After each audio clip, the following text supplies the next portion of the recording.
সদরের উপজেলার চেয়ারম্যান দিয়েছে, আপনারা ফলো করেছেন যে ও বলেছে যে 3 ডিসেম্বর নাকি 6:22 আমাদের নেত্রী মারা গেছে। ওর স্ট্যাটাসে বলেছে, যেখানে ওর দৃষ্টতা এতদূর পৌঁছে গেছে যে আমরা কল্পনাও করতে পারিনি।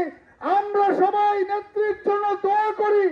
দেশি বিদেশি চিকিৎসক যারা নেত্রীকে দেখে তারা নেত্রীকে বিদেশ যাওয়ার বিষয় নিশ্চিত করেছে, বিদেশ নেওয়ার বিষয়। ও ম্যাডামকে মৃত বলেছে যে আমাদের নেত্রীকে নাকি মানে মৃত খালেদা জিয়াকে বিদেশে নেওয়া হচ্ছে তার জীবিত পুত্রের কাছে। ওর এই ধরনের দৃষ্টতা আমি বলতে চাই, 5ই আগস্টের পরে ও ঢাকায় মিছিল করেছে, ওর বিভিন্ন দোষর চারদিকে ঘুরে বেড়াচ্ছে।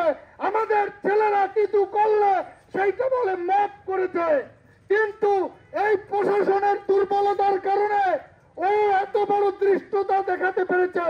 আমি বলি, বাইজিদের কোন চামচা, বাইজিদের কোন অনুসারী আর এই পলাতক বাইজিদকে দেখলে আমাদের ছেলেরা, প্রশাসন যদি ব্যবস্থা না নেয়, আমাদের ছেলেরা ওর বিরুদ্ধে ছাত্র দলের ভাইরা ওকে নিজেরাই শাস্তি দেবে, ছাত্র দলের নেতৃবৃন্দ করবে, কিন্তু ওর কোন ছাড় নাই,